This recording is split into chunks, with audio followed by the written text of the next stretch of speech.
లోకములన్నింటినీ తన కడుపులో పెట్టుకున్నటువంటి శ్రీ మహావిష్ణువుని తన కడుపులో మోయవలసినటువంటి దేవకి కంసుని యొక్క కారాగారమునందు మొగ్గుచున్నది.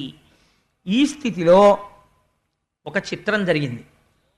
శ్రీమన్నారాయణుడు తాను అవతరించాలనుకున్నాడు. తనకన్నా ముందు శేషుడు బయలుదేరుతున్నాడు.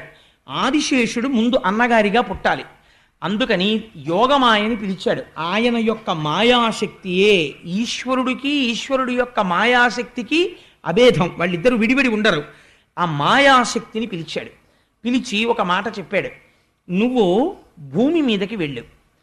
అక్కడ కంసుని యొక్క కారాగారంలో దేవకీ వసుదేవులు ఉన్నారు. వసుదేవుని యొక్క భార్యలందరినీ ఖైదు చేశాడు కంసుడు. ఒక్క రోహిణి మాత్రం నందవ్రజంలో నందుడి దగ్గర ఉన్నది. కాబట్టి ఇప్పుడు ఆ వసుదేవుని యొక్క తేజస్సు దేవకీ గర్భంలో ఉంది, 7వ గర్భంగా. అది శేషుడి యొక్క అంశ ఉంది అందులో. అందుకని ఎవ్వరికీ తెలియకుండా ఆ గర్భస్థమైన పిండమును వెలికి తీసేసాయి. గర్భస్రావమైందని అందరూ అనుకుంటారు. ఈ పిండమును తీసుకుని వెళ్ళి నందవ్రజంలో ఉన్నటువంటి రోహిణీ గర్భమునందు ప్రవేశపెట్టు.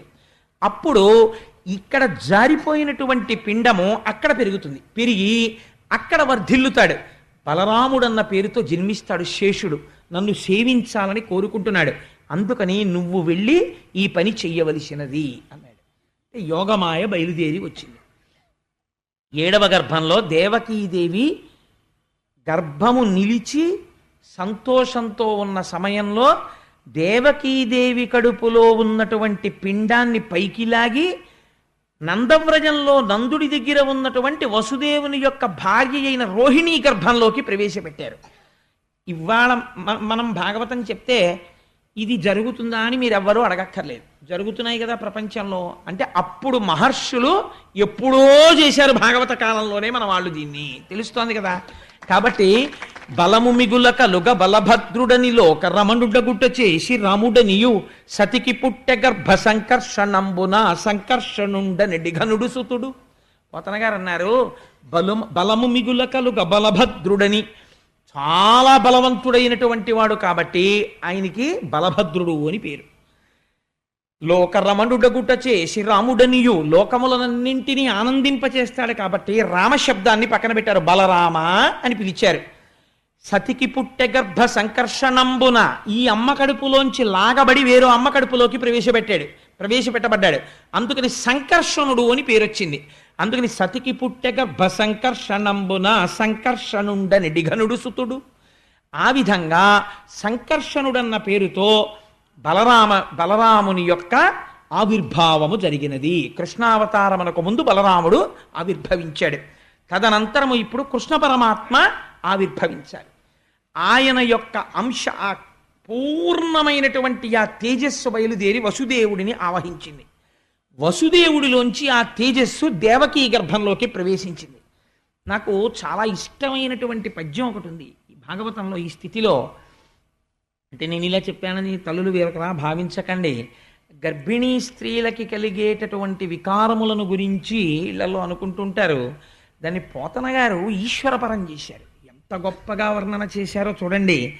సలిల మావిలనాగ జఠరార్భకునిగాన జననికై వడి ఘర్మ సలిల మొప్పే ఒగితేజమాయింతి ఉదరిఢింబకు కొల్వగదిసిన క్రియ దేహ కాంతి మిరయ పవనుడా కొర్మ గర్భస్థుని సేవింపనులపెనా మిక్కిలియార్వులమరే కుంభిని ఆలేమ కుక్షిగున చింపచొచ్చు భంగిని మంటి చొరవదనరే గగన మిందువదన కడుపులో బాలు సేవలకు రూపుమెరసి వచ్చినట్టు బయలు వంటి నడుము బహుళమయ్యను పంచభూతమయుడులోన బొదల సతికి. సాధారణంగా గర్భిణి అయినటువంటి స్త్రీలకి కొంచెం శరీరమునందు బరువు పెరగడం చేత చెమటలు పడుతుంటాయి తరచు. అలాగే శరీరమునందు విశేషమైనటువంటి శ్రమ చేత నిట్టూర్పులు కలుగుతుంటాయి, ఊపిరి భారంగా తీస్తూ ఉంటారు. మట్టి తినే అలవాటు కొంతమందికి ఉంటుంది. మట్టి తినాలని లేకపోతే ఏదో విచిత్రమైనటువంటి కోరికలు పుడుతుంటాయి, అది తినాలి ఇది తినాలి అని. కాబట్టి పోతన గారు అంటున్నారు, పంచభూతాలు ఉన్నాయి కదా, పృథివాపస్తేజో వాయురు ఆకాశాలు. ఇందులో నీటికి కోరిక పుట్టిందిట. ఆ కడుపులో లోకములన్నింటినీ పరిపాలించేటటువంటి పరబ్రహ్మం ఉన్నాడు. కాబట్టి మేము సేవించద్దు, అని జలములు తమ అంశగా వెళ్ళి దేవకీదేవికి చెమటగా మారాయి. అలాగే అగ్నిహోత్రం ఉంది బయట తేజస్సు. ఈ తేజస్సు మేము వెళ్ళి స్వామిని అర్చించుకోవాలని దేవకీదేవిలో ఉన్నటువంటి తేజస్సుగా మారి మరింత ప్రౌఢమైంది. గాలి మేము ఈశ్వరుణ్ణి సేవించాలి కదా అని బాగా లోపలికి వెళ్ళి కృష్ణ పరమాత్మకి తగిలి నమస్కరించి విట్టూర్పుగా పైకొచ్చిందిట. మట్టి లోపల ఈశ్వరుడికి తగలాలన్న కోరికతో దేవకీదేవికి మట్టి తినాలన్న కోరికగా మారి ఆవిడ తింటే లోపలికి వెళ్ళి కృష్ణుణ్ణి సేవించుకుందిట. ఆకాశం పరమాత్మని సేవించుకోవాలన్న కోరిక కలిగి స్వామి శయనించినటువంటి ఈ ప్రాంతం ఉంటుందే, ఇది ఇప్పటి వరకు సన్నని నడుమున్నటువంటి దేవకికి విశాలమైన నడుమైందిట. కాబట్టి ఆకాశం పెరిగిందిట, కృష్ణుణ్ణి సేవిస్తోందిట. ఇలా గర్భిణి అయినటువంటి దేవకీదేవిని కృష్ణుడు కడుపులో ఉన్నందుకు 5 భూతములు సేవించాయన్నారు. ఈశ్వరానుగ్రహం ఎలా ఉంటుందో నిజంగా మహానుభావుడు ఒక గర్భిణీ స్త్రీ పొందేటటువంటి అవస్థని ఈశ్వరానుగ్రహంగా మార్చి దర్శనం చేయడంలో పోతనగారి స్థితిని మీరు చూడండి. ఆ దృష్టికోణం ఉన్నవాడు బ్రహ్మం కాకపోతే ఇంకేమవుతాడండి? అటువంటి పోతనగారి పద్యాలు, అటువంటి ఆంధ్రదేశంలో మనం పుట్టి పోతనగారి పద్యాలు చెప్పుకోకపోతే ఇంకా మనం నిజంగా ఆయనకి వారసులమని ఏ ముఖం పెట్టుకుని చెప్పుకుంటాం? అంతటి మహానుభావుడైన లోపల కృష్ణ పరమాత్మ పెరుగుతున్నారు. ఇక్కడ నేను మీకు ఒక చిన్న తత్వం గురించి ఒక మాట చెప్పాలి, లేకపోతే మీరు నా మీద కోపడతారు. రథంలో బయలుదేరినప్పుడు దేవకీ వసుదేవులు కంసుడు సారథ్యం చేసేటప్పుడు ఆయన మనస్సులో ఏమీ ఖేదభావన లేదు కదా, దేవకి ఎందు ప్రేమతో ఉన్నాడు. మరి అశరీరవాణి ఎందుకు పలికినది అంటే మీరు బాగా జాగ్రత్తగా గమనిస్తే మీకు ఈ తత్వం అర్థమైందనుకోండి, మీకు ఉపనిషత్తు అర్థమైనట్టు. ఏమవుతుంది అంటే ఈ కంసుడు ఎవరు? క్రిందటి జన్మలో కాలనేమి. కాలనేమి అనగా ఏమి? నేమి అంటే ఇరుసు, కాలము అంటే చక్రము. కాలం ఎప్పుడు ఆగదు కదండి, వెళ్ళిపోతూ ఉంటుంది. అది కాలచక్రం, కాలచక్రం అంటారు. ఈ పరిగెత్తే చక్రానికి ఒక ఇరుసు ఉండాలి ఆధారంగా. ఆ ఇరుసు ఉండకపోతే చక్రాలు పరిగెత్తావు. ఈ ఇరుసు ఏమి అంటే కాలనేమి అనగా కాలమనబడేటటువంటి పరిగెత్తుతున్న చక్రాలకి ఇరుసుయే కామము. కామం అనగా అస్తమానం నేను కామం అన్నప్పుడల్లా మీరు తుచ్చకామం గురించి నేను మాట్లాడుతున్నాను అనుకోకండి. కామం అనగా కోరిక, అంతే, కోరికే. మీరు ఒక్క విషయం ఆలోచించండి. నేను ఎప్పుడో పుట్టాను, నేను ఇలాంటి హీనోపమానాలని సభలో ఉన్న ఎవరి మీద నేను ప్రయోగం చేయను, అందుకని నా మీద పెట్టుకుంటుంటాను. అంత మాత్రం చేత వీడిటువంటి నీచుడని మీరు లోపల ఒక అభిప్రాయం పెంచుకోకండి. అది నేను ఎవరి మీద పెట్టడం నాకు ఇష్టం ఉండదు. ఈశ్వర స్వరూపమైన సభకి నమస్కారం అన్న తర్వాత నేను ఎప్పుడో పుట్టాను. పుట్టిన తరువాత నాకేం తెలియదు, నేను ఎక్కడో పడుకుని ఉండుంటాను బహుశా. కొంచెం పెద్దవాడిని అయ్యాను. నా మొదటి కోరిక ఏమి? ఎప్పుడూ మా అమ్మ గుండెల మీద పడుకోవాలి అని అయి ఉంటుంది. ఎందుకంటే అది భయాన్ని పోగొట్టే స్థానం.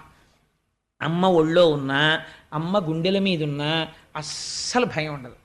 ఎంత గొప్పవాళ్ళు ఎత్తుకొనివ్వండి, అమ్మ లోపలికి పెడుతుంటే అమ్మా అని చేతులు వేసేస్తాం, ఎందుకంటే అది భయరహిత స్థానము.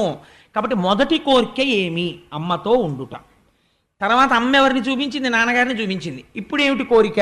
నాన్నగారి సైకిల్ ఎక్కడం, నాన్నగారితో వెళ్ళడం, నాన్నగారి కాళ్ళెట్టుకోవడం, నాన్నగారితో ఆడుకోవడం, నాన్నగారు హార్మోనియం వాయిస్తూ పాట పాడుతుంటే పక్కన కూర్చుని వినడం, నాన్నగారు శంకర శతకంలో పద్యాలు రాసుకుంటుంటే పక్కన కూర్చుని చూస్తూ ఉండడం, నాన్నగారు ఆసువుగా శంకరుడి మీద పద్యాలు చెప్తుంటే విని పొంగిపోతూ ఉండడం. అది ఒకనాడు కోరిక.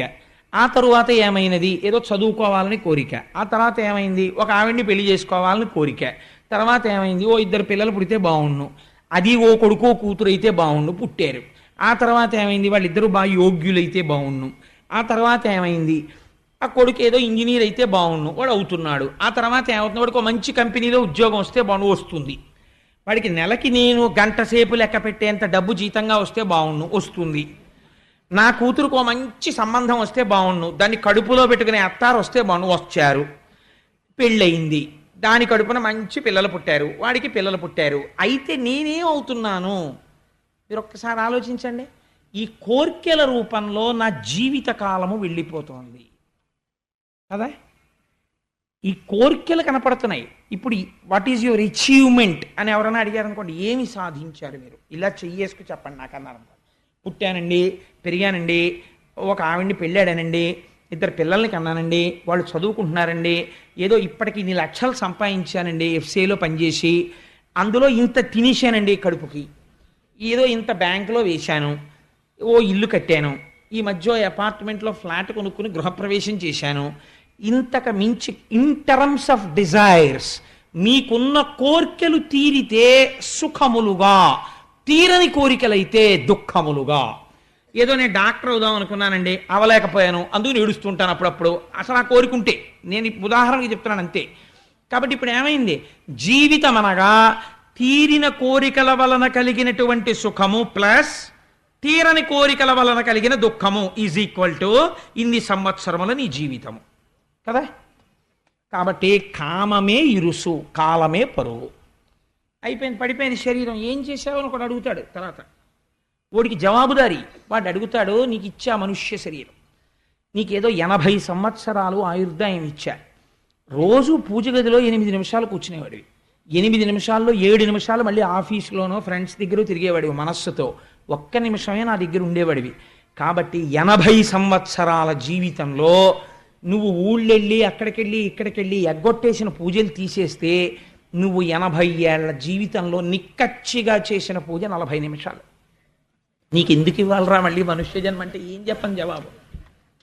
కాబట్టి ఏమైంది అంటే కాలము కోర్కె రూపములో పోయినది. కాబట్టి ఆ నేమి ఇరుసు కామమే కంసుడు. ఇప్పుడు ఎలా వచ్చాడు, కంసుడిగా వచ్చాడు.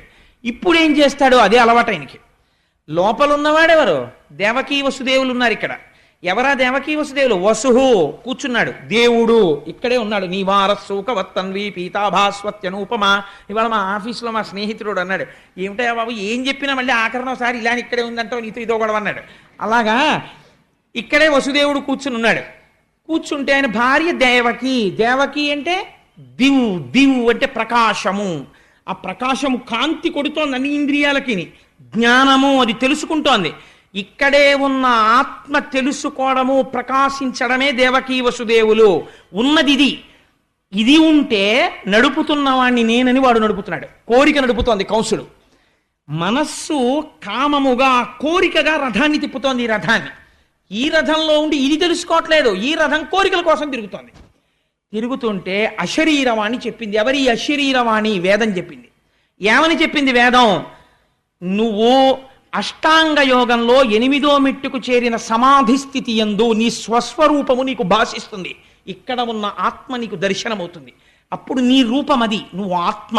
ఇప్పుడు నీకు ఈ ఆత్మ తెలియగానే లంపటం అంతా ఎగిరిపోతుంది. ఈ కంసుడు ఉండడు. అందుకని 8వ గర్భానికి కంసుడు చచ్చిపోతాడని చెప్పింది. వాడు ఉలిక్కి పడ్డాడు. ఈశ్వరుడు మరుగవాలి, తాను ఉండాలనుకుంటాడు. భగవంతుడి వైపుకి నడవనివ్వదు కోరిక.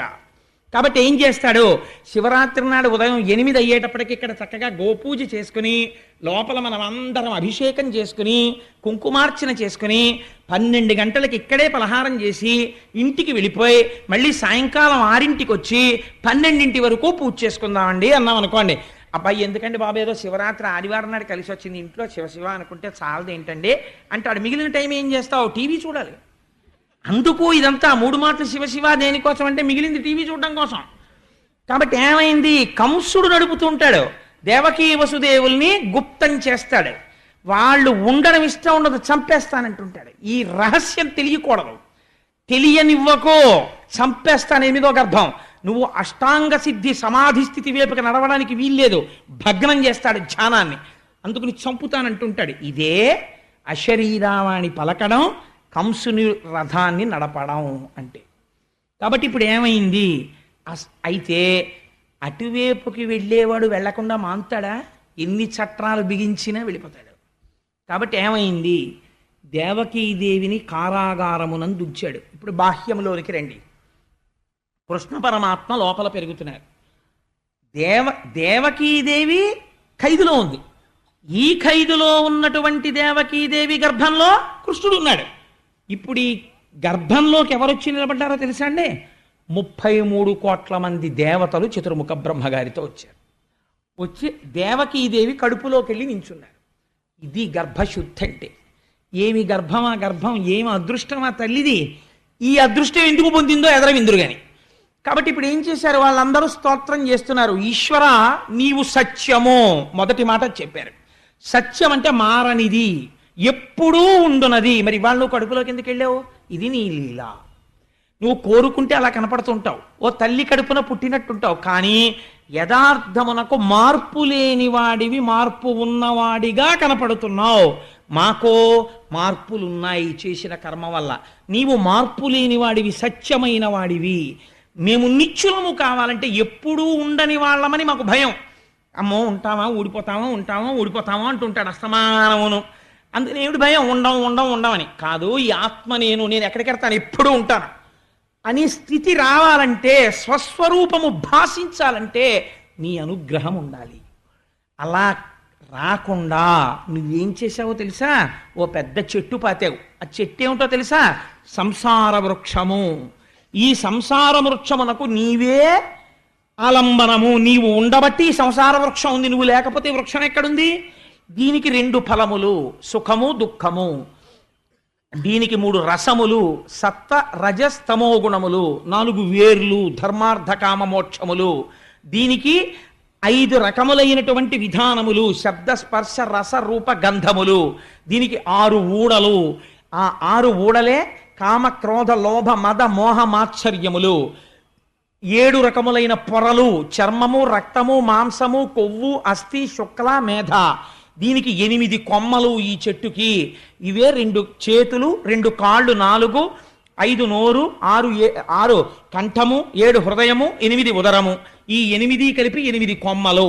ఈ చెట్టుకి 9 తొర్రలు, 2 కళ్ళు, 2 ముక్కులు, 2 చెవులు, 6 నోరు, 7 మలద్వారం 8 మూత్రద్వారము 9. 9 తొర్రలున్న చెట్టు. నీ ఆజ్ఞ అయ్యే వరకు ఇందులో 10 వాయువులు, ప్రాణ అపాన వ్యాన ఉదాన సమాన నాగ కూర్మ కృకర ధనంజయ దేవదత్తములు. ఈశ్వర ఇది నువ్వు సృష్టించిన చెట్టు. దీని యందు లంపటమునందు పడున్నారు ప్రపంచంలో ఉన్న మనుష్యులందరూ.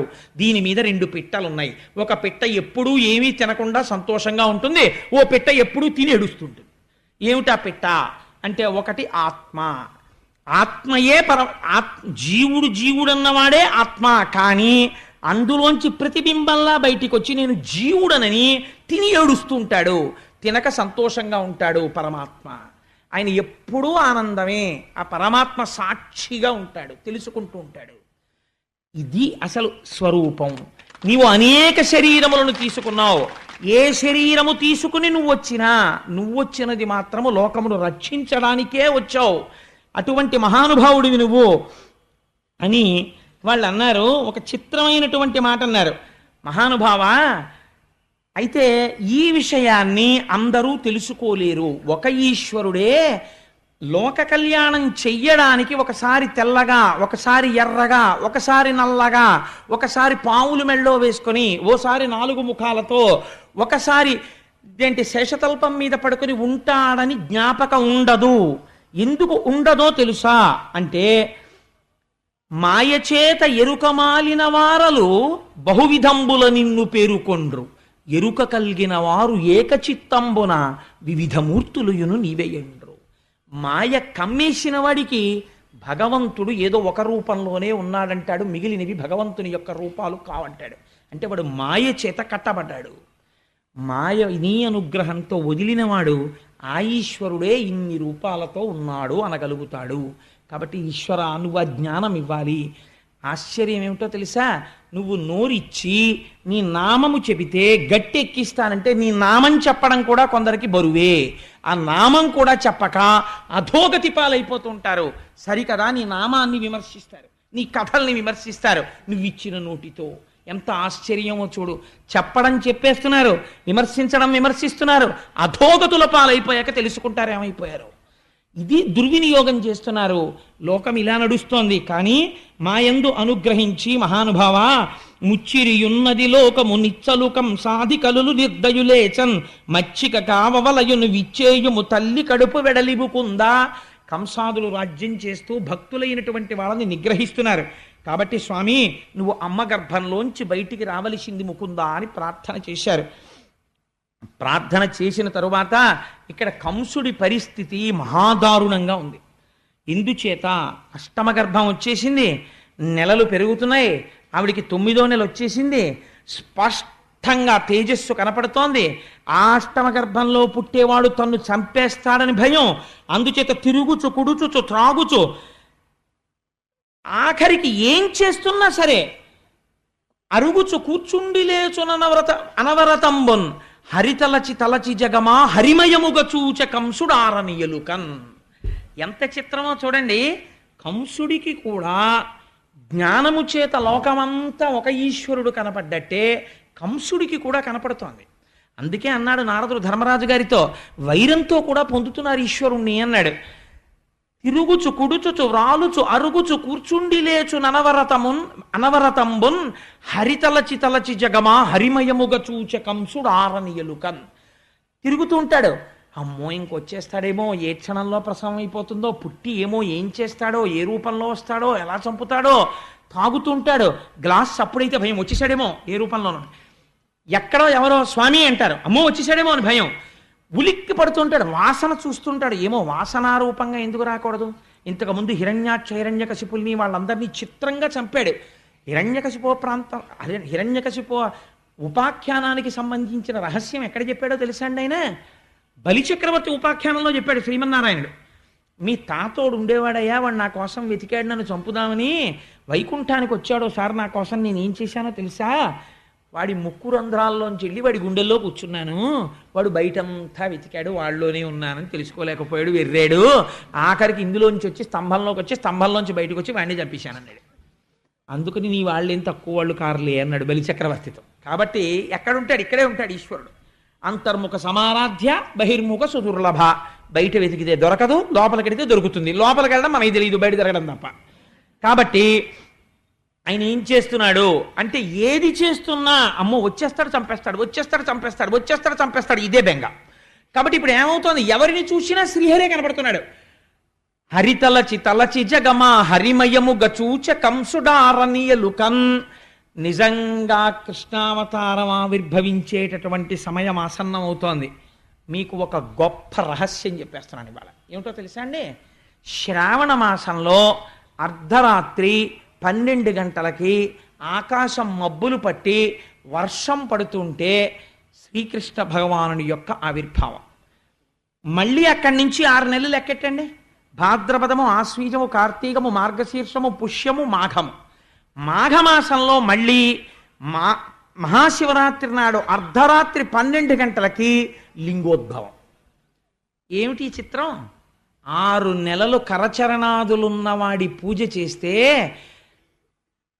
ఆకారము ఉన్నదా ఆకారము లేదా అన్న లింగస్వరూపము జ్యోతిర్లింగమై భాషిస్తుంది. అలా ఎలా వస్తుందో రేపు మహాశివరాత్రి నాటి సాయంకాలం ఉపన్యాసంలో చెప్తా. మహాశివరాత్రి నాడు లింగోద్భవం అంటే ఏమిటో అర్ధరాత్రి 12 గంటలకి ఖచ్చితంగా 6 నెలలకి లింగోద్భవం. ఎక్కడ శివకేశవ భేదాలు ఉన్నాయండి? ఎంత ఆశ్చర్యంగా ఉంటుంది మనుష్యుణ్ణి ఉద్ధరించడానికి ఈశ్వరుడి యొక్క తత్వం. కాబట్టి ఇప్పుడు ఆకాశం అంతా మబ్బులు పట్టుంది.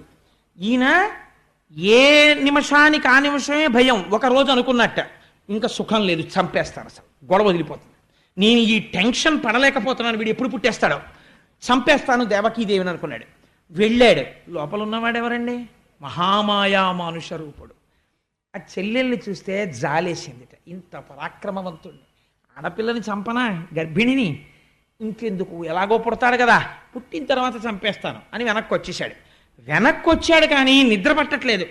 ఆ రోజే నిద్ర పట్టింది వాడి కర్మ. గాఢ నిద్రలో ఉన్నాడు. భటుల్ని పెట్టాడు, తలుపులు దగ్గరకేశాడు, వాటికి ఇనప గొలుసులేశాడు, వాటిలో మేకులు దింపాడు, తాళాలు వేశాడు, చెవులు బొడ్డులో పెట్టుకున్నాడు. బిడ్డడు ఏడ్చిన తర్వాత ఒక హుకుం జారీ చేశాడు. వేసిన తాళాలకి సీల్స్ వేస్తుంటాం ఇప్పుడు, అలా రాజముద్రలు సరిగ్గా ఉన్నాయో లేచి వచ్చి చెప్పమని చెప్పాడు తాళాలకి. ఇంకా దారుణం ఏమిటో తెలుసా అండి? వసుదేవుడు ఏమైనా చేస్తాడేమో అని అనుమానంతో వసుదేవుడి కాళ్ళకి చేతులకి ఇనప సంకెళ్ళు వేశాడు, వేసి కూర్చోబెట్టాడు ఆ కారాగారంలో. ఎంత దారుణం అంటే, ఆనాడు దేవకీ ప్రసవ సమయమునందు సహాయం చేసిన వారు లేరు, అంత బాధపడింది ఆ తల్లి. అటువంటి స్థితిలో అర్ధరాత్రి 12 గంటల వేళ జలధరదేహునాజాను చతుర్బాహు సరసీరుహక్షు విశాలవక్షు జారు గదా శంఖచక్ర పద్మ విలాసు కంఠ కౌస్తుభమణి కంతిభాను కమనీయ కటిసూత్ర కంకణ కేయూర శ్రీవత్సలాంచనంచిత విహారు మరుకుండల ప్రభాయుత కుంతలలలాటు వైఢూర్య మణిగణవర కిరీటు బాలు పూర్ణేందు రుచిజాలు భక్త లోకపాలు సుగుణాలవాలు కృపావిశాలు చూచి తిలకించి పులకించి చొజ్జమంది ఉబ్బి చెలరేగి వసుదేవుడుత్సహించే. మహానుభావుడు శ్రీమన్నారాయణుడు ఆవిర్భవించాడు. పసిపిల్లవాడి రూపంలో ఒక్కసారి ధ్యానం చేసి నమస్కరించుకోండి. గోపాలకృష్ణ గారికి అంత సంతోషం.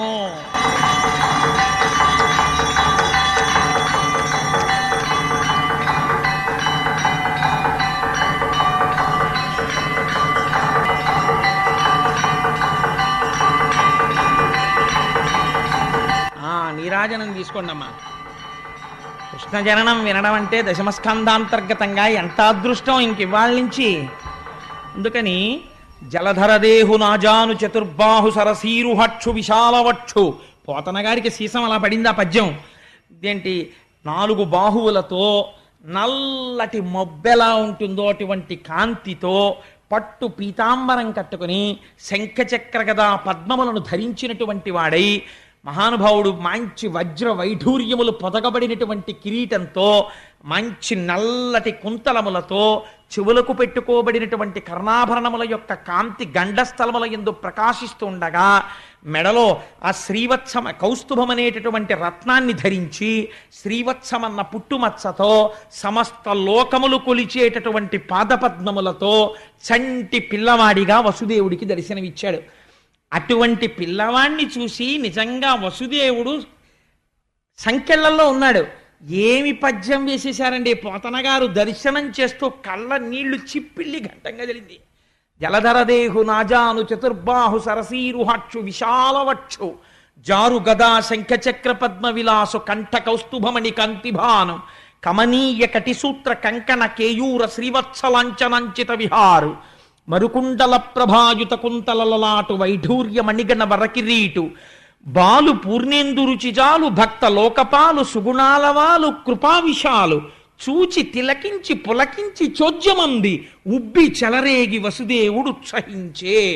పొంగిపోయాట పిల్లాన్ని చూసి. పొంగిపోయి అన్ని లోకములను కాపాడేటటువంటి వాడు నాకు కొడుకుగా పుట్టాడు. మామూలుగా కొడుకు పుడితేనే గోదానం చేస్తారు, వస్త్రదానం చేస్తారు, హిరణ్యదానం చేస్తారు. నాకు శ్రీమన్నారాయణుడు కొడుకుగా పుట్టాడు. నేను ఎన్ని చెయ్యాలి? కానీ కొడుకు పుట్టినప్పుడు సచేల స్నానం చెయ్యాలి.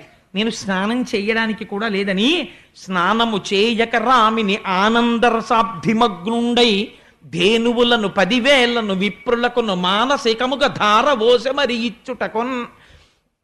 వెంటనే ఆ కృష్ణ దర్శనంతో కృష్ అంటే నిరతిశయ ఆనంద రూపుడు. ఆ ఆనందంలో తాను స్నానం చేసేసట. స్నానం చేసేసి ఒక్కసారి నీళ్లు ముట్టుకున్నట్ట. మానసికంగా 10,000 మంది బ్రాహ్మణులకు 10,000 గోవుల్ని దానం చేశాట. నేను కారాగారం నుంచి బయటికి వచ్చిన తరువాత నా మొక్కు తీర్చుకుంటాను అనుకున్నట్ట. అని స్వామిని చూసి ఒక చిత్రమైనటువంటి మాట ఒకటి అంటాడు. ఆ పిల్లవాణ్ణి చూసన్నాడు, ఏ నిన్ను అఖిల దర్శను జ్ఞానానంద స్వరూపు సంతు నపరాధీను ని మాయా దూరుని శూనినిగా కంటి ఇట్టి చొజ్జము కలదే. ఎన్ని బ్రహ్మాండములున్నాయని మనం ఊహించగలమో అన్ని బ్రహ్మాండములలో నిండి నిబిడీకృతమై మాయకి దూరముగా ఉండగలిగి అందరినీ సాధు పురుషుల్ని కాపాడగలిగినటువంటి ఓ దేవదేవోత్తమా, నీవు నా తేజస్సుగా మారి నా భార్య యందు ప్రవేశించి నాకు కొడుకుగా పుట్టి శ్రీమన్నారాయణుడికి వసుదేవుడికి తండ్రి అన్న కీర్తిని నాకు ఇచ్చావా? ఏం ఆశ్చర్యం తండ్రి అని నమస్కరించాడు. దేవకీదేవింది, సర్వము నీలోనిదిగా సర్వాత్ముడవాత్మ వస్తు సంపన్నుడవై సర్వమయుడవగు నీకును సర్వేశ్వర లేవులోను సంధులు వెలయన్. తన కడుపున పుట్టిన కొడుక్కి తాను నమస్కరిస్తోంది. ఈశ్వర, ఇది లేదు ఇది ఉంది అని చెప్పడానికి లేదు. దృశ్యతే శ్రూయతేపి వా అంతర్బహిశ్చ తత్సర్వం వ్యాప్య నారాయణ స్థిత. అన్నీ నీయందున్నాయి. అన్నీ నీయందున్న వాడివి నీవు నాయందు కొడుకుగా పుట్టావు. ఏమి భాగ్యం చేసుకున్నానయ్యా అని పొంగిపోయింది. స్వామి, నన్ను కారాగారంలో పెట్టాడు నా సోదరుడు, నీకేమపాయం వస్తుందో అని బెంగ పెట్టుకుంటున్నాను అంది. ఎంత దేవకీ వసుదేవుల వంక చూసి నవ్వుతూ, దేవకీ వసుదేవులారా మీరు భయపడకండి, అసలు నేను ఇలా ఎందుకు జన్మించానో రహస్యం చెప్తాను వినండి. స్వయంభవమనువు యొక్క మన్వంతరంలో మీరిద్దరూ కూడా ఒక ప్రజాపతి భార్య. నీ పేరు సుతపుడు, ఆమె పేరు పృష్ణి. మీ ఇద్దరూ 12,000 దివ్య సంవత్సరములు నా గురించి తపస్సు చేశారు, ఆకులు అలములు తింటూ. నేను ప్రత్యక్షం అయ్యాను, ఏం కావాలని అడిగాను. మీకు పుత్రుడి మీద వ్యామోహం ఉండిపోయింది, నీలాంటి కొడుకు కావాలి అన్నారు. నాలాంటి కొడుకు నేను తప్ప ఇంకొకడు లేడు. మీరు అంత కష్టపడి తపస్సు చేసినందుకు మీరు ఒక మాట అడిగితే నేను 3 మార్లు పుట్టాను. ఒకసారి మీకు పృష్ణి గర్భుడిగా పుట్టాను, రెండవసారి మీరు అదితి కశ్యపులుగా ఉంటే వామనమూర్తిగా పుట్టాను, ఇప్పుడు దేవకీ వసుదేవులుగా ఉండగా కృష్ణ భగవానుడిగా పుట్టాను. ఈ అవతారంలో ఒక గొప్పతనం ఉంది. అంతరార్థం తెలిసినా తెలియకపోయినా నా కథ విన్ని నన్ను స్మరిస్తూ నా గురించి చెప్పుకుంటూ మోక్షం పొందేయండి అన్నాడు. ఆనాడు ఆ అమ్మకైనా మనకైనా అదే వరం. ఆయన గురించి చెప్పుకు వింటే చాలు ఆయన వరం ఇస్తాడు. కాబట్టి అటువంటి వాడై అర్ధరాత్రి 12 గంటలకి జన్మించాడు. జన్మిస్తే చిత్రం ఏమిటంటే, ఈ మాటలు చెప్పిన తరువాత ఒక రహస్యం చెప్పాడు.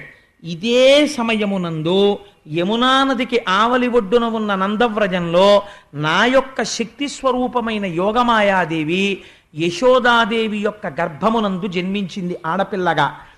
నువ్వు బయలుదేరి, ఇది ద్యోతకమైంది మనస్సులో, బాహ్యమునందు చెప్పలేదు, నువ్వు నన్ను పట్టుకుని తీసుకువెళ్ళి ఆ యశోదాదేవి పక్కన పడుకోపెట్టి మళ్ళీ అక్కడ నుంచి ఆడపిల్లని తెచ్చి దేవకి పక్కన పడుకోపెట్టు అని.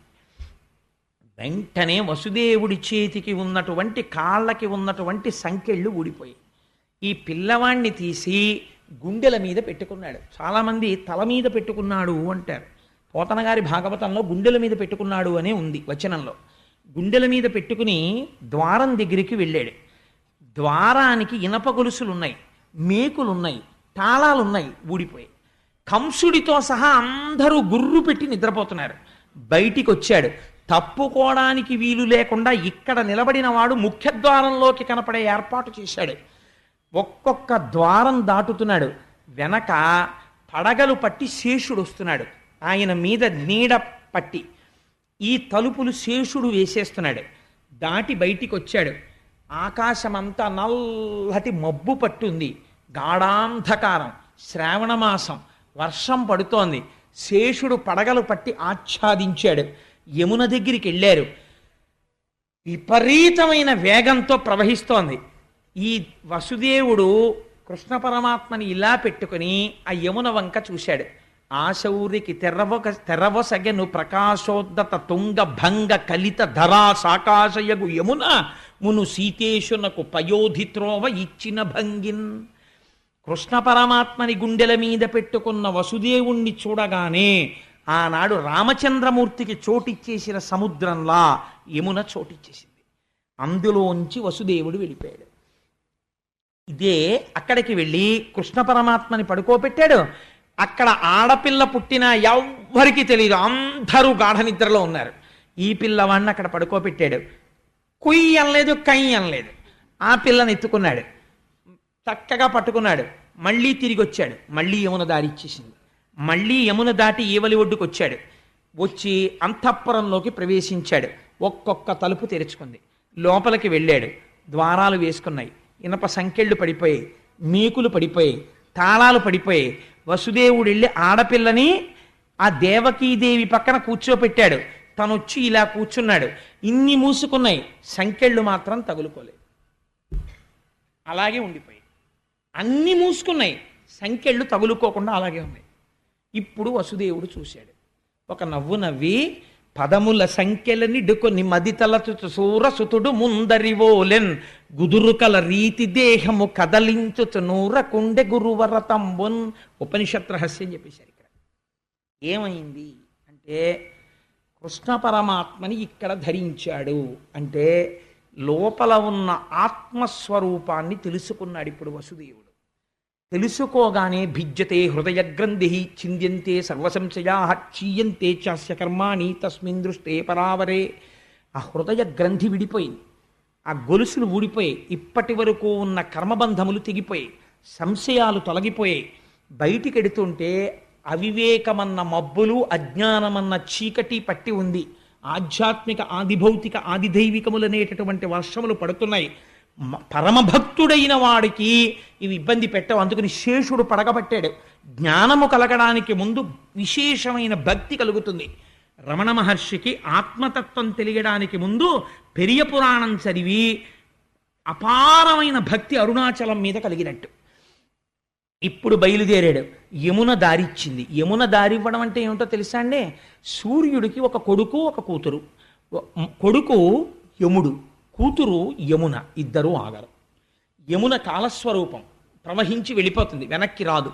కాలం వెళ్ళిపోతుంది, ఎవరి కోసం ఆగదు. నేను భాగవతం వినలేనంటే అదేం ఆగదు, వెళ్ళిపోతుంది, వెనక్కి రాదు. వెళ్ళిపోతున్న కాలంలో ఎవడెప్పుడు పడిపోవాలో యముడికి తెలుసు, ఆయన తీసేస్తాడు. ఆయన ఆగడు, కాలస్వరూపంలో సూర్యుడు వెళ్ళిపోతుంటాడు. అందుకే సూర్య కుటుంబం అంతా అలాగే ఉంటుంది. ఇట్లాంటి యమధర్మరాజు కాలము దారిచ్చాయి. అంటే కాలమునకు వశుడు కాడు, అంటే మృత్యువు లేదు. అందుకే రమణ మహర్షి దగ్గరికి వెళ్ళి, భగవాన్ మీరు చచ్చిపోతారని మాకు భయంగా ఉంది అంటే ఆయన నవ్వి, నాకు చావెక్కడుంది, నేను ఎప్పుడూ ఉండేవాణ్ణి, మీరు వెళ్ళిపోతారేమో అనేవారు. మీరు వెళ్ళిపోతారేమో అంటే నేను వెళ్ళడానికి చోటు ఎక్కడుంది, నేను అంతటా పరివ్యాప్తము చెందిన ఆత్మస్వరూపుడను అనేవారు ఆయన. ఈ ఆత్మస్థితి పొందిన వాడికి శరీరము పడిపోవడం గురించి బెంగ ఉండదు. ఇది పంచభూతాలు వెళ్ళిపోతాయి, ఆత్మ ఇలాగే ఉంటుంది నమ్మారు. ఆత్మగా ఉండిపోయారు. ఆత్మగా అరుణాచలమునంద జ్యోతి రూపముగా. అదే ఇందాక చెప్పినటువంటి దేవకీ వసుదేవులు అరుణాచలం కొండలో కలిసిపోయారు.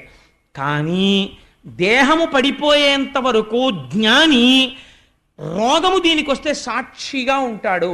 మనం రోగం వస్తే దాంతో తాదాత్మ్యత చెందుతాం.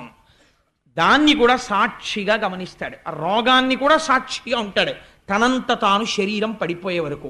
కాబట్టి ఇప్పుడు ఆయన ఉన్నాడా లేడా? అందరిలాగే ఆయన తిరుగుతారు. అందరిలాగే ఆయన ఓ కర్రట్టుకుంటారు, ఓ గోచి పెట్టుకుంటారు, తిరుగుతూ ఉంటారు.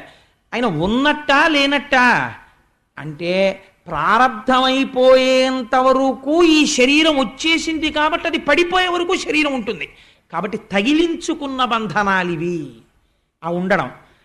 అంతేకాని తగులుకున్న బంధనాలు కావు. తగులుకున్న బంధనాలు మనకి రాదు విడిపించుకోవడం. తగిలించుకున్న బంధనాలు జ్ఞానివి. అందుకని ఆయన తగిలించుకుని పూర్వం ఎలా ఉన్నాడో అలాగే ఉన్నట్టున్నాడు.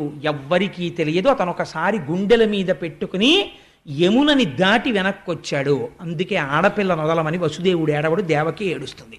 కాబట్టి ఇంకా మోహం ఎవరిని పట్టింది అంటే విష్ణుమాయ దేవకి యందు ఉన్నది. తల్లి కాబట్టి ఉండాలి, లేకపోతే కంసుడికి అనుమానం వస్తుంది. ఇప్పుడు ఏమైంది? ఈ ఆడపిల్ల ఏడ్చింది. ఏడిస్తే వీళ్ళందరూ లేచారు. ఇది వీళ్ళ ప్రజ్ఞ అనుకుంటున్నారు. ఇది విచిత్రం. వీళ్ళు లేచి అమ్మ పిల్ల పుట్టిందిరా అన్నారు. ముందేం చూశారు? తాళం కప్పల మీద రాజముద్ర చూశారు, ఉన్నది. కాబట్టి లోపల వాళ్ళు ఎక్కడికి వెళ్ళలేదు. ఆత్మదర్శనమైన వాడికి పైన మార్పు ఏమీ ఉండదు. రమణ మహర్షికి ఆత్మదర్శనం అయిపోయిన తర్వాత నల్లటాయన తెల్లగా అయిపోవడమో, తెల్లటాయన ఆకుపచ్చగా అయిపోవడమో అలా ఏమి ఉండదు. అప్పుడు ఇప్పుడు ఒకలాగే ఉంటారు, కానీ లోపల మాత్రమే తెలుస్తుంది వారికి. కాబట్టి బయట నుంచి చూసేవాడికి ఏమైనా తెలుస్తుందా? అనుమానమే మిగులుతుంది అంతే. ఆత్మదర్శనం అయిందా అండి నిజంగానో అని అనుమానం. కాబట్టి ఏమవుతుంది అంటే ఆ మహానుభావుడు అలా కూర్చుని ఉన్నాడు. వీళ్ళు ఏడుపు విని పరిగెత్తుకుంటూ కంసుడికి వెళ్ళి చెప్పారు. చెప్పగానే వాడు నిద్రపోతున్నవాడు జుట్టు విరబోసుకుని పరిగెత్తుకొచ్చాడు. వచ్చి తాళాలు తీశాడు. తీస్తే పాపం పిచ్చి తల్లి కదా దేవకీదేవి, ఈ ఆడపిల్ల ఏడుస్తుంటే ఆవిడ్ని విష్ణుమాయ కప్పేసింది. ఈ ఆడపిల్ల తన పిల్లే తనే రక్షించుకోవాలనుకుంటోంది. అనుకుని అన్నగారికి కనపడకుండా పమిటలో పెట్టేసుకుంది. ఆ పిల్లని పెట్టేసుకుని గుండెలకి దగ్గరగా హత్తేసుకుని అసలు ఆడపిల్లో మగపిల్లవాడో తెలియకుండా దగ్గరికి పెట్టేసుకుని కాళ్ళు పైకెత్తేసి ఏడుస్తోంది. ఏమని అంటే అది పోతన గారికే చెల్లింది ఆ దర్శనం. అన్న శమింపు మన్న తగదల్లుడు కాడిది మేన కోడలవు మన్నన చేయు మన్న విను మానిని చంపుట రాచపాడి కాదన్న సుకీర్తివై మన గదన్న మహాత్ములు పోవు త్రోవ పోవన్న భవత్ సహోదరి కదన్న నిను శరణంబు వేడదన్. 1కి 10 మాటలు అన్నయ అన్నయ అన్నయ అన్నయ అంటుంది. వాడి మనసు కరుగుతుందని. అన్న శమింపు మన్న తగదల్లుడి కాడిది మేన కోడలవు. అన్నయ్య ఇది ఏంటి మేనల్లుడు కాడన్నయ్యా, చంపేయడానికి మేనకోడలన్నయ్యా, నన్ను నమ్మన్నయ్యా, 7గురిని చంపేశావన్నయ్యా, ఇప్పుడు 6గురిని చంపేశావు, 7వది గర్భస్రావం అయిపోయింది, ఇది ఆడపిల్ల, ఇంటికి ఆడబడుచు, నీకు కోడలు, నువ్వు మన్నన చెయ్యాలన్నయ్యా, మహాత్ములు పోవు త్రోవ పోవన్న పసిపిల్ల ఆడదాన్ని చంపాడన్న అపఖ్యాతి నువ్వు కట్టుకోకన్నయ్యా, విడిచిపెట్టన్నయ్యా, ఈ పిల్లనైనా బతకని అన్నయ్యా అని చెప్పి పాపం ఏడుస్తోంది. ఏడుస్తూ ఇంతమందిని చంపేశావు కదా, కనీసం నాకు పుత్రుడు నీ బ్రతుకునకు శత్రుండని వింటి కాన సమయింపతగున్ పుత్రులకు నోచనైతి ని పుత్రీదానంబు చేసి పుణ్యము కనవే. అన్నయ్య, కొడుకులు పుడితే నిన్ను చంపేస్తారని చంపేశావు, నేనేమనలేదు, ఇది ఆడపిల్ల, నేను నా కూతురు దక్కిందని నేను అనుకోను, మా అన్నయ్య నాకు పుత్రికా దానం చేశాడని చెప్పుకు బతుకుతానన్నయ్య, వదిలేయన్నయ్య, ఆడపిల్లను వదిలేయన్నయ్య అని ఏడుస్తోంది. కళ్ళకి కట్టించి క్యాన్వాస్ మీద గీశారండి అక్షరాలతో పోతన గారు, అది ఆయన రచనా ప్రౌఢిమ. వీడు మహోగ్రతతో సోదరిని నిందించాడు, నిందించి అటు వెతికి ఇటు వెతికి ఆ పసిపిల్ల యొక్క 2 కాళ్ళు పట్టుకుని లాగేశాడు. లాగేసి గిర్ర గిర్ర గిర్ర గిర్ర తిప్పి బండకేసి కొట్టాడు. కొడితే ఈ పిల్ల బండకి తగలడం మాని పైకి వెళ్ళిపోయింది, ఆకాశంలోకి వెళ్ళిపోయి దివ్యమైనటువంటి రథమునందు ఆరూఢి అయి అక్కడ కూర్చునుంది. అటు నుంచి విమానాల్లో ఇంతమంది దేవతలందరూ వచ్చి నిలబడ్డారు. శ్రీమన్నారాయణుడు వరం ఇచ్చాడు, నిన్ను 14 నామాలతో పిలుస్తారు, దుర్గా, భద్రకాళి, విజయ, వైష్ణవి, కుముద, చండిక, కృష్ణ, మాధవి, కన్యక, మాయ, నారాయణి, ఈశాన, శారద, అంబిక. భాగవతాంతర్గతంగా ఈ 14 నామాలు ఎవరు వింటున్నారో ఆ విన్న వాళ్ళందరికీ ఏతించి చూచి చెలగుచు, అలాంటి వాళ్ళకి, నిన్ను చూసిన వాళ్ళకి, నామం విన్న వాళ్ళకి, పేరు పలికిన వాళ్ళకి దేశంలో నువ్వు ఎక్కడెక్కడున్నా నీకు రక్షించడం తప్ప ఇంకోటి తెలియదు, అలా రక్ష చేస్తావన్నావు అన్నారు. అందుకని ఆ తల్లి ఆకాశంలో నిలబడింది. దేవతలు, యక్షులు, గంధర్వులు, కిన్నెరులు, కింపురుషులు వచ్చి పాటలు పాడుతూ తల్లికి అగరుధూపాలు సమర్పిస్తున్నారు, నైవేద్యాలు సమర్పిస్తున్నారు. ఈ తల్లి ఇవన్నీ తీసుకుని కిందనున్న కంసుడి వంక చూసి ఒక మాట అంది, తెంపరివై బొరింబొరిని దేవకి బిడ్డల చిన్ని కుర్రలం చంపితివి శిరోజిదియు బీరమే రలమీద నన్నొంపితివి. ఓరి దుర్మార్గుడా, పిల్లలందరినీ తీసుకుని రాళ్లకేసి కొట్టి చంపావు, నన్ను కూడా కొట్టాలని ప్రయత్నం చేశావు, నా సరసంజనించి నిన్ను చంపెడి వీరుడొక్కడు ప్రవృద్ధిని పొందెడివాడు దుర్మతి, నాతో పాటు పుట్టి నిన్ను చంపేటటువంటి వాడు వేరొక చోట పెరుగుతున్నాడు, నువ్వు చచ్చిపోవడం ఖాయం అని చెప్పి దేవతలు సేవిస్తుండగా తల్లి వెళ్ళిపోయింది. ఈశ్వరుడిది నిర్భయత్వం, మరణం కోసం భయపడుతూ ఎంతకాలం సత్యాన్ని ఎప్పటికీ సత్యం తెలుసుకోగలుగుతాడు. కాబట్టి ఆ తల్లి వెళ్ళిపోయింది. వెంటనే కంసుడిలో ఉన్న గమ్మత్తు చూడండి, ఆయన పరిగెత్తుకుంటూ దేవకీ వసుదేవుల దగ్గరికి వచ్చాడు. వచ్చి, చూశావా బావా ఆశ్చర్యం, నువ్వేమంటావు, రేపొద్దున్న నీ 6 పిల్లల్ని నేను చంపేశానంటావు, నేనా చంపినవాడిని? ఆ రోజు నువ్వు చెప్పావే, ఎవరి కర్మ వారికి తీసుకొస్తా, ఆ 6 పిల్లల కర్మ ఉంది, నా దురదృష్టం ఏమిటంటే వాళ్ళ మరణానికి నేను హేతు అయ్యాను. నిజంగానే చంపగలిగిన వాడిని అయితే బావా, నేను ఇలా గిర్రని తిప్పి కొట్టినప్పుడు ఈ ఆడపిల్లని చంపాలి కదా, మరి ఈ పిల్ల చూడు ఎగిరిపోయింది, పైగా నన్ను చంపేవాడు ఎక్కడో పుట్టేట, అనవసరంగా నేను మిమ్మల్ని వేధించాను, బావా ఏమనుకోకే, నన్ను క్షమించే అంటున్నాడు. కానీ మనసులో అనుమానమే. తొట్టుపడుతూ వాళ్ళిద్దరికీ నమస్కారం చేసి తాళం తీసి, బావా మీరు మీ ఇంటికి వెళ్ళిపోయి సంతోషంగా ఉండండి అన్నాడు. అని చెప్పి పంపించేశాడు వాళ్ళని. పంపించేస్తే అవతల నందవ్రజంలో ఒక ఆశ్చర్యకరమైనటువంటి సంఘటన జరిగింది. ఆయన మహానుభావుడు కృష్ణ పరమాత్మ అక్కడ ఆవిర్భవించి ఉన్నారు. అక్కడ నందవ్రజంలో ఉన్న వాళ్ళందరికీ తెలివొచ్చింది. ఒక్కసారి తెలివొచ్చి వాళ్ళు లేచి చూశారు. చూసి ఏమిట్రా పిల్లాడు పుట్టాడు అనుకున్నారు. ఆ పిల్లవాడేమీ ఏడవలేదు, కానీ పొంగిపోయింది యశోద. ఎంత అదృష్టం, ఇన్నాళ్ళకి నాకు కొడుకు పుట్టాడు అనుకుంది. ఈ వార్త నందవ్రజంలో ఉన్న వాళ్ళందరూ పరమసాత్వికులై ప్రేమమూర్తులై ఉంటారు. మధురలో ఉన్న వాళ్ళు కృష్ణుడు వచ్చేంత వరకు రాజసగుణంతో ఉంటారు. మధురంగా తిప్పుతుంది మనస్సు. అందుకని మధురకి కంసుడు నాయకత్వం ఉన్నంతసేపు ఆ మధుర మనమెవ్వరం వెళ్ళి నిలబడే మధురగా ఉండదు. నందవ్రజం భగవద్భక్తులతో నిండి ఉంటుంది, గోవులతోటిని. అందుకని అక్కడ ఉన్న వాళ్ళకి అమాయకత్వం ఏమీ తెలియదు. వాళ్ళు పొంగిపోయారు. ఏమని, ఏమి నోమ ఫలమో ఇంత ప్రొద్దొక వార్త వింటిమ బలలా రవీనులరా మన యశోద చిన్ని మగవాని కననట చూచివత్తమమ్మ సుధతులార. చక్కనివాడు చిక్కినాడు నల్లనివాడు దక్కినాడు ఏ పూర్వ పుణ్యమో ఏ నోము ఫలమో అంటారు వాళ్ళు. ఈ గోపకాంతలకి సంతోషం. ఇన్నాళ్ళకి మళ్ళీ మనం విన్నాం, ఎప్పటి నుంచో కొడుకుల్లేరు కొడుకుల్లేరు కొడుకుల్లేరని బెంగ పెట్టుకుంది యశోద. ఇన్నాళ్ళకి కొడుకు పుట్టాడు. ఎటువంటి కొడుకు? ఏమి నోమ ఫలము ఇంత ప్రొద్దొక వార్త అబలలా రవీనులరా. మన యశోద చిన్న మగవానికనట. ఆ పద్యంలో అందం చూడండి, పలికెటిది భగవతమట, పలికించు విభుండు రామభద్రుండట. చిన్ని మగవానికనట ఏమిటండి? చిన్ని మగవాణ్ణి కనకపోతే పెద్ద మగాడిని అంటారేంట అసలు? అందుకని వాళ్ళు మాట్లాడేటప్పుడు అలాగే మాట్లాడతారు. అందుకని మన యశోద చిన్న మగవానికనట చూచివత్తమమ్మ సుధతులార అని అక్కడికి వెళ్ళారు. వెళ్ళేటప్పుడు పోతన గారు ఒక అద్భుతమైనటువంటి లైవ్ టెలికాస్ట్ ఒకటి ఇచ్చారండి. వీళ్ళందరూ పరిగెత్తుకుంటూ ఆ యశోద ఉన్నటువంటి గృహానికి వెళ్ళారట. ప్రసూతి గృహంలోకి మగవాళ్ళు వెళ్ళరు, ఆడవాళ్ళు వెడతారు. అందుకని ఆడవాళ్ళందరూ లోపలికి వెళ్ళారు. ఎంత తొందరతో వెళ్ళారంటేట, మనం తొందరగా వెళ్ళి చూడాలి, కొడుకు పుట్టేట యశోదకి అని పరుగు పరుగున వెళ్ళిపోయారట. వెళ్ళిపోయి వేడుకతోడ క్రొమ్మడులు వీడ కుచోపరిహార రేఖలల్లాడ కపోల పాలికల హాటక పత్ర రుచుల్ వినోదనంబాడ పటాంచలంబులసియాడగ చేరి యశోద ఇంటికిన్ జేడియలేగి చూచిరొగ జిష్ణుని విష్ణుని చిన్ని కృష్ణుని. ఎంత గబగబా పరిగెత్తారంటేట వాళ్ళు గబగబా ప్రసూతి గృహానికి వెళ్ళడంలో వాళ్ళు వేసుకున్నటువంటి కొప్పులు ఊడిపోయేట, వాళ్ళు వేసుకున్న హారాలు ముడులు పడిపోయి ఇటు అటు చిందరవందర అయిపోయేట. వాళ్ళందరూ బయటికి వచ్చి నిలబడి లోపల ఉన్న పిల్లాన్ని చూసి వచ్చారు. వీళ్ళకా కొడుకు పుట్టింది, యశోదకు పుట్టాడు. కానీ వీళ్ళేం చేస్తున్నారో తెలుసా అండి? ఆనందం. ఏతించి చూచి చెల్లగుచ్చు నేతుల పెరుగులను పాల నీళ్లను వెన్నన్ ప్రీతి వసంతములాడిరి ఏతరుల ఈ సరస భాషల సగన్గొల్లల్. ఆ పాలు తీసి ఒకళ్ళ మీద ఒకళ్ళు కొట్టేసుకున్నారట, నెయ్యి తీసి ఒకళ్ళ మీద ఒకళ్ళు విసిరేసుకున్నారట, వెన్న ముద్దలు తీసి ఒకళ్ళ మీద ఒకళ్ళు విసిరేసుకున్నారట, నీళ్ల కడవలు కుమ్మరించేసుకున్నారట, వసంతాలు ఆడేసుకున్నారట. ఎందుకంటే మన నందప్రభువుకి కొడుకు పుట్టాడు అని పొంగిపోయి వీళ్ళందరూ బయటికి వచ్చి ఒకళ్ళతో ఒకళ్ళు చెప్పుకుంటున్నారట.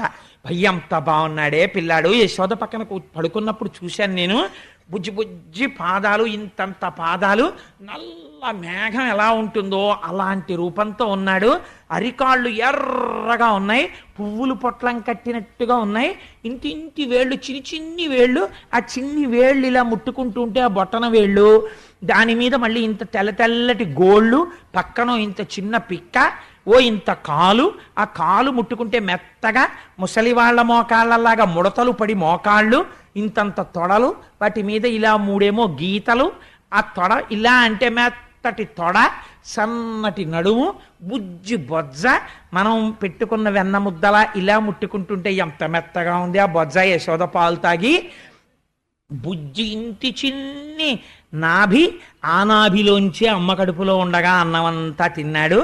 అంత చిన్న పిల్లాడికి వక్షస్థలం ఏమిటో విశాలంగా ఉంది, చక్కటి కంఠం, దాని మీద 3 గీతలు, బుజ్జి గడ్డం, ఎర్రటి పెదవులు, బోసి నవ్వు, చిన్ని ముక్కు, చిన్ని చిన్ని కన్నాలు, తామర రేకుల్లాంటి కళ్ళు, యశోద కళ్ళే పోలికొచ్చేసాయి.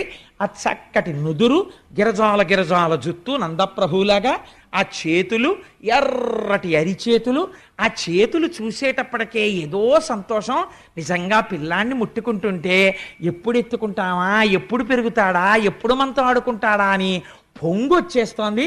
భయ్యేమి వీపో నూగుతోటి అని వాళ్ళందరూ పొంగిపోయి చెప్పుకొని వసంతాలు ఆడేసుకుని పరవశించిపోతున్నారట.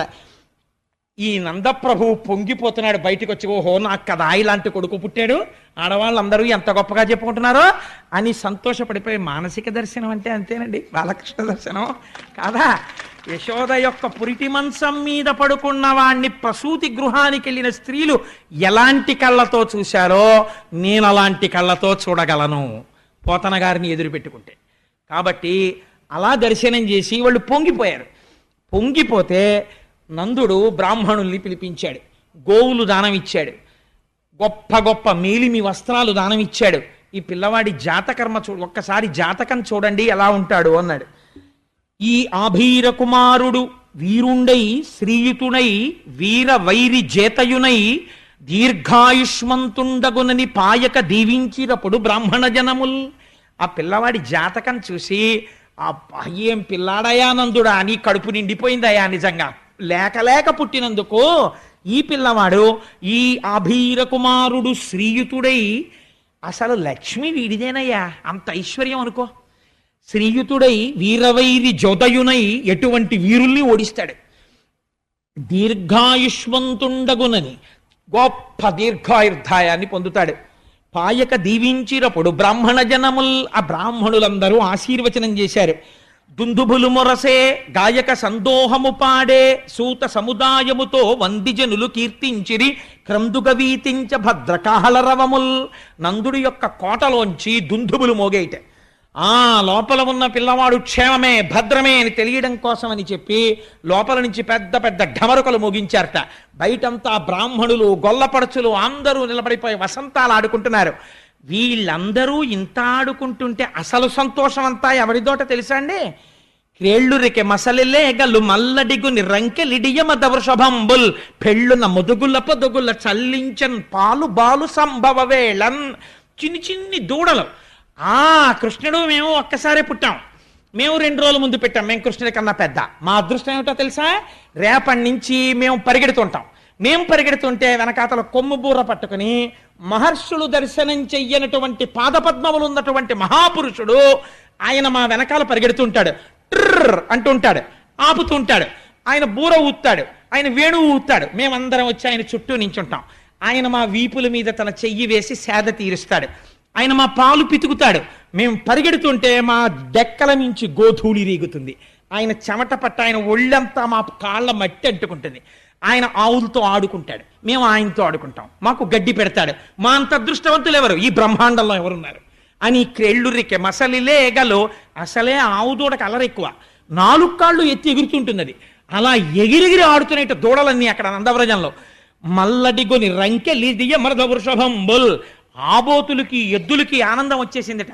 ఇంకా రేపటి నుంచి చూడండి మాకు గడ్డి పెట్టి కుడితి పెట్టి మా గంగడోలు చిన్ని కృష్ణయ్య వచ్చి పట్టు పంచ కట్టుకుని వేణువు ఇలా దోపుకొని కొమ్ముబూర ఇలా చంకలో పెట్టుకుని మాకు కుడితి పెట్టి తాగండి అని మా గంగడోలు ఇలా రాస్తుంటే మేము గుటకలేస్తుంటే లక్ష్మీదేవి మీద పడినప్పుడు పొంగిపోయే చెయ్య ఏదుందో ఆ నూత్న మర్యాదంచెందు కరంబు మా కంఠాన్ని రాస్తుంది, మా వీపు నిమురుతుంది, మా డొక్కల్ని గడ్డితో తుడుస్తుంది. మేమెంత అదృష్టవంతులం.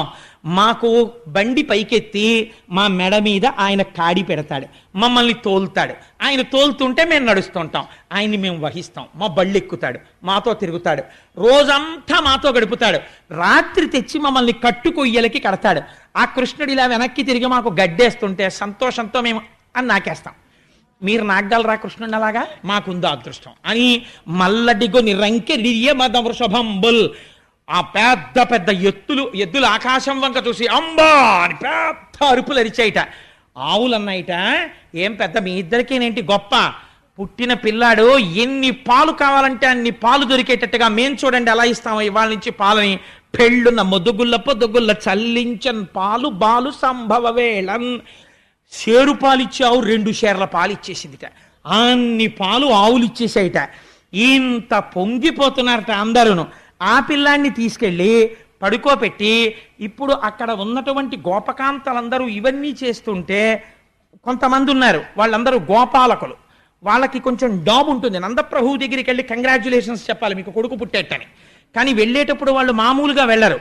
అందుకని కంచుకములు తలకట్లును కాంచన భూషాంబరములు మెరయగా గోపకు లేతించిరి మంచి పదార్థములు కొనుచు మాధవు చూడన్. వెళ్ళినప్పుడు కంగ్రాట్స్ చెప్పి స్వీట్స్ పట్టుకొచ్చేవాడు, కానుకలు పట్టుకొచ్చేవాడు, పళ్ళు పట్టుకొచ్చేవాడు ఒకడు. కంచుకములు తలకట్లను ప్రభు ఇంటికి వెళ్తున్నారు కదా మరి, అందుకని మంచి డాబుగా తలకాయలకి మంచి పాగాలు చుట్టారట, మంచి కంచుకాలు వేసుకున్నారట, మంచి మంచి ఆభరణాలు వేసుకున్నారట, ఉన్న వాటిల్లో పెద్దంచు పట్టుపంచెలు కట్టుకున్నారట. కట్టుకుని వీళ్ళందరూ కలిసి బయలుదేరి నందప్రభువు దగ్గరికి వెళ్ళారట. నందవ్రజం అంతా అక్కడే ఉంది. ఎంత సంతోషమో చూడండి వాళ్ళది. ఇంతలోకే కొడుకు పుట్టాడని ఆనందం. అన్నిటికన్నా చాలా చేతకాని విషయం ఏమిటో తెలుసా అండి? అమెరికాలో ఉన్న అమ్మని పిలిపించుకుంటారు. ఎందుకు? పుట్టిన పిల్లాడికి నీళ్ళు వేయడానికి ముందు. అసలు నీళ్ళు వేయడమే రాదు, అమ్మకే వచ్చది. అందుకని ఇప్పుడు నందవ్రజంలో కృష్ణ పరమాత్మకి నీళ్లు పొయ్యాలి. ఎవరు పోస్తారు? అందరికన్నా ముసలి వాళ్ళు, కడుపు చల ఉన్న వాళ్ళు. చిత్రం ఏమిటో తెలుసా అండి, గొప్ప కానుక వాళ్ళే ఇస్తారు. ఎంత కోటీశ్వరుడు అవనివ్వండి, మనవడు పుట్టాడు అనుకోండి, అమ్మా ఆ వెనక సందు ఆ ముందు సందులో ఫలానా తల్లి ఉంది, 16 మంది పిల్లలు పుట్టారు ఆవిడికి. ఆవిడికి గర్భశోకం తెలియదు. 16 మంది పెద్ద పెద్ద స్థితుల్లో ఉన్నారు. 16 మందిని పెంచి పెద్ద చేసి వాళ్ళందరూ మహాపండితులై ఉంటే చక్కగా సంసారాలు చేసుకుంటే 3 తరాలు చూసింది. ఎన్ని పురుళ్ళు పోసిందో. ఆవిడ కట్టి విప్పిన బట్టోటి పట్టండి అని పంపిస్తారు. ఆయన కోటీశ్వరుడు అయినా సరే ఆవిడ కట్టి వదిలేసిన ఓ చింకి చీర ఆవిడ ఇస్తుంది. ఇస్తే ఆ చీర తెచ్చి ముందు పిల్లాడి కింద వేస్తారు. ఎందుకని? అది రక్ష. ఆ కడుపు చలవ తగులుతుంది పిల్లాడికని. అలా వాళ్ళని పిలిచి పెద్దవాళ్ళని, అమ్మ మీరు నీళ్లు పోయండి అమ్మాయి పిల్లాడికి అన్నారు. అదో గమ్మత్తు. ఆ నీళ్లు పోయడం అంటే మాటలు కాదు, దానికి చాలా అనుభవం ఉండాలి. అందులో మనవడికి నీళ్లు వస్తుంటే ఎంత టీవీ ఎంత దర్పం ఉన్న తాతగారైనా ఓసారి ఇల్లు చూసి పొంగిపోతాడు. ఆ ఆడవాళ్ళు కాళ్ళు జాపుకొని, అంటే నేను కృష్ణ పరమాత్మని చూసి పొంగిపోతున్నాను అందుకు చెప్తున్నాను, ఆ తొడల మీద పడుకోబెట్టుకుని ఆ నీళ్లు వాళ్ళు ఉక్కిరి బిక్కిరి అయిపోకుండా ఇలా చెయ్యడ్డు పెట్టి తలమించి నీళ్లు పోస్తుంటే ఈ కింద నీళ్లు తగలకుండా ఉంటే వాడు గుటుక్కుని మింగేస్తాడేమో అని అమ్మకి భయం. అమ్మ మెల్లిగా పోయివే, అమ్మ మెల్లిగా పోయివే అంటుంటుంది ఈ పిల్ల. అబ్బా తెలుసులేవే నీకు నేనే నీళ్లు పోసాను అంటుంటుంది అమ్మ. అలా నీళ్లు పోస్తూ ఉంటే ఆ పిల్లాడికి జాగ్రత్తగా పుసులు తీసేసి నాయనమ్మో అమ్మమ్మో తిరిపెట్టి ఆ చెవులో ఇలా ఇలా తిప్పి తడి కూడా తీసేసి వాడికి ఒంటి నిండా సాంబ్రాన్ని వేసేసి తెచ్చి ఉయ్యాల్లో పడుకోబెట్టేస్తే ఇంతోటి నీళ్ళు స్నానం చేసినందుకు అలసిపోయేవాడు అలా పడుకుంటే అప్పుడు తండ్రి వచ్చి చూసుకుని నా కొడుకని పొంగిపోతాడు. అలా కృష్ణ పరమాత్మకు కూడా నీళ్లు పోయడానికి ఆడవాళ్ళని తీసుకొచ్చారట, పెద్దవాళ్ళని తీసుకొస్తే ఆయన అంటారు, పాపనికి నూనె తల ఎంటి పసుపు రాసి బోరు కాడించి హరి రక్ష పొమ్మటంచు జలములొక కొన్ని చుట్టి రాచల్లి దీవించి పాడిరయ్యు విధలెల్ల. ఆ వృద్ధులైన స్త్రీలందరూ ఆయన్ని ముందు ఒళ్ళో కూర్చోబెట్టుకుని, వాడికి ఇంకా ఇలా మెడ నిలబెట్టడం రాదు, అందులో ఇలా ఇలా పడిపోతుంటుంది ఆ తల. జాగ్రత్తగా ఇలా గడ్డం కింద చెయ్యి పెట్టి గుండెల మీద పెట్టుకుని ఆ పిల్లాన్ని అలా పట్టుకోవడం వాళ్ళకే వస్తుంది, మనకి రాదు, మగవాళ్ళకి. కూర్చోబెట్టుకుని వాడికి బాలునికి నూనె తల ఎంటి పసుపు రాసి ఒళ్ళంతా నూనె రాసి, రేపొద్దున్న చర్మం అంతా చలికాలం వస్తే చర్మం అంతా ఎండిపోయినట్టు అయిపోతుంది, పిల్లాడికి నూనె బాగా రాయాలి అని చెప్పి ఒళ్ళంతా నూనె రాసేసి సూక్ష్మక్రిములు పట్టకుండా చర్మం పాడవకుండా పసుపు రాసేసి బోరు కాడించి వాడికి పైనుంచి నీళ్లు పోసి హరిరక్ష పొమ్మటంచు. ఎవడికి హరిరక్ష?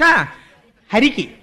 జలములొక కన్ని చుట్టిరా చల్లి దీవించి కాసిని నీళ్లు చేతిలో పట్టుకుని శ్రీరామరక్ష 1000 ఆయుష్ 1000 ఐదోతనం 3 పుట్ల మనవలు 6 పుట్ల ముని మనవలు 8 పుట్ల ఇను మనవలు, అప్పటి వరకు నేను బతికుండి నీ పిల్లలందరినీ చూసి మీ మనవలు ముని మనవలు వీళ్ళ పెళ్లిళ్ళన్నింటికీ నేను వచ్చి భోజనో తీసుకుని తిని వాళ్ళందరికీ నీళ్లు పోయొద్దే అమ్మా నేను అని వాళ్ళు ఆశీర్వచనాలు చేస్తున్నారు.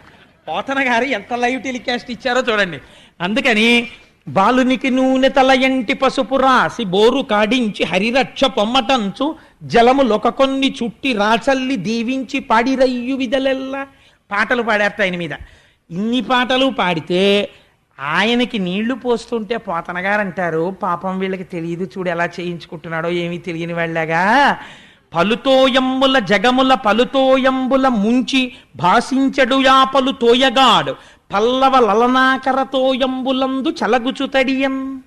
ఆయన ఈ లోకాలన్నింటినీ ప్రళయం చేసెయ్యాలనుకున్నప్పుడు నీళ్లల్లో ముంచేసి తాను మాత్రం ఒక మర్రాకు మీద పడుకుని ఏమీ తెలియని వాళ్ళ బొటనవేలు నోట్లో పెట్టుకుని చీకుతూ పడుకునే వటపత్రసాయి ఏమీ తెలియని వాళ్ళ ఈ వృద్ధ గోపకాంతల యొక్క తొడల మీద పడుకుని నీళ్లు పోయించుకుని ఉక్కిరి బిక్కిరి అయిపోయినట్టు అంటే అందరూ అయ్యో అయ్యో అమ్మ ఏమైనా అవుతుందేమో అని యశోద కంగారు పడుతుంటే లోపల నవ్వుకుంటూ ఎలా పడుకున్నాడో చూడు దొంగ కృష్ణుడు.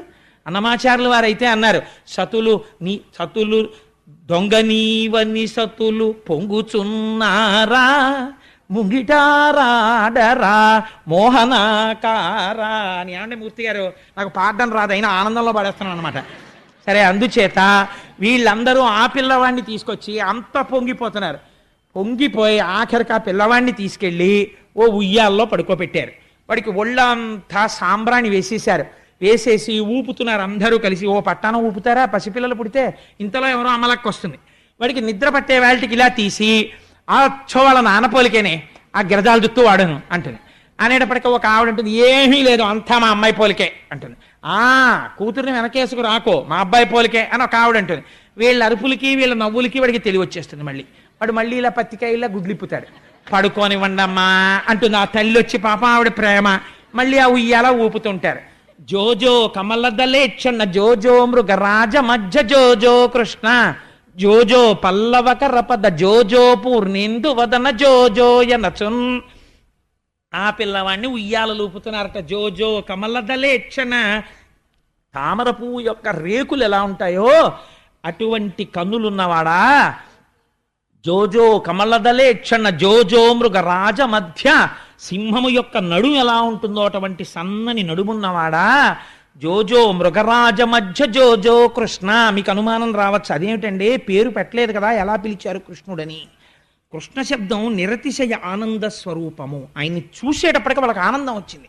అందుకే అమ్మవారికి కూడా కృష్ణ అని పేరు. జోజో కమలదలేక్షణ జోజో మృగరాజ మధ్య జోజో కృష్ణ జోజో పల్లవకరపద జోజో పూర్ణీందు వదన జోజోయనచున్. ఆ పిల్లవాడిని ఓహో ఉయ్యాలలు ఊపేస్తున్నారట. ఊపేస్తుంటే ఆయన మాత్రం ఎంతసేపు ఊపినా, 7ంటికి నీళ్లు పోసి పడుకోబెట్టినా, చలికాలం పొగమంచని చెప్పి సూర్యుడు వచ్చిన తర్వాత వేడి నీళ్లు పోసి సాంబ్రాణేసి ఓ పట్టుపంచ కట్టి చక్కగా పడుకోబెడితే అన్నీ వింటాడు, అన్ని పాటలు వింటాడు, అన్నీ చేస్తాడు.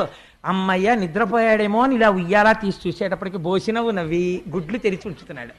ఏట్రా ఈ పిల్లాడు నిద్రపోడేమిట్రా అని తల్లిదండ్రులకు అదో పెద్ద బెంగ. మీరు యూజువల్గా ఒక కంప్లైంట్ వింటుంటారు, మా అమ్మాయి కొద్దిగా పాడైపోయిందండి, వాడు ఏమిటో రాత్రిళ్ళు లేచి ఆడుకుంటాడండి అంటారు తల్లి. ఎంత చిత్రంగా ఉంటాయో ఆ కంప్లైంట్లు పిల్లల గురించి.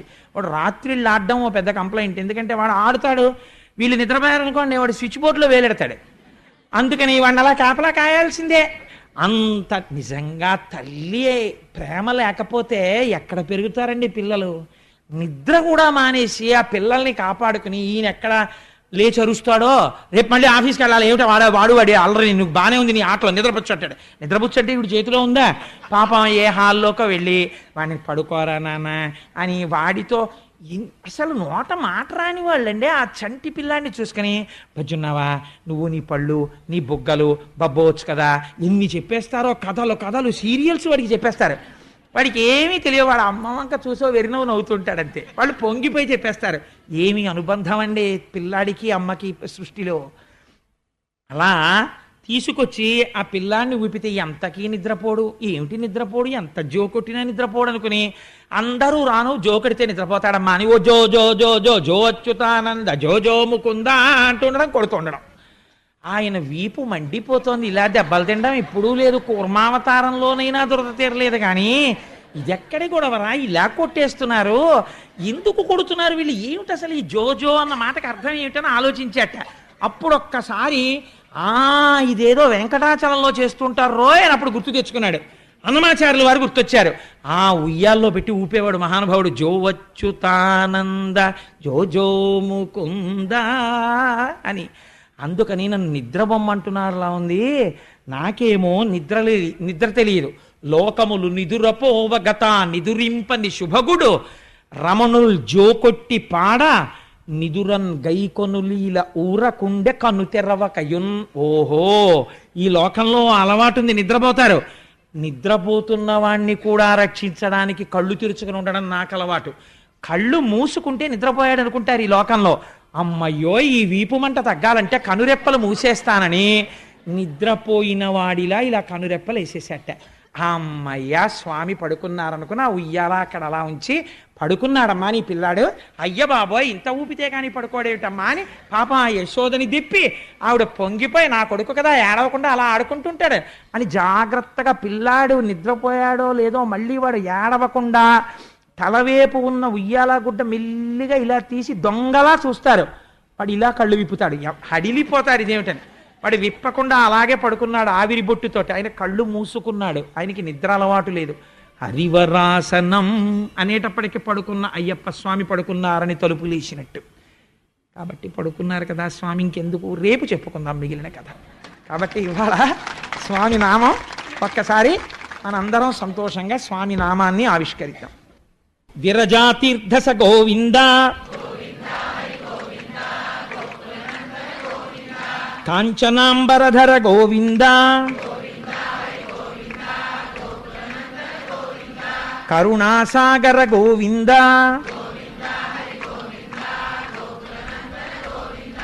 పాప వినాశక గోవింద పాహి మురారే గోవింద మత్స్యకూర్మ గోవింద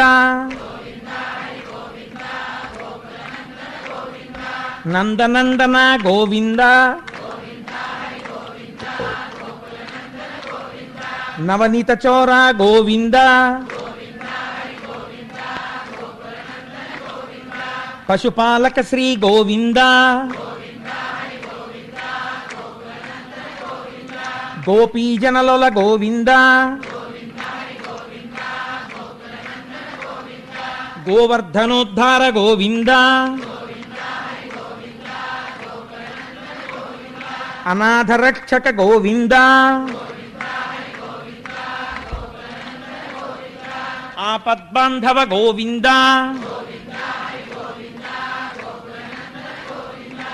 ఏంటంటే దశమి ఏకాదశుల సంగమం కృష్ణ జననం విన్నారు.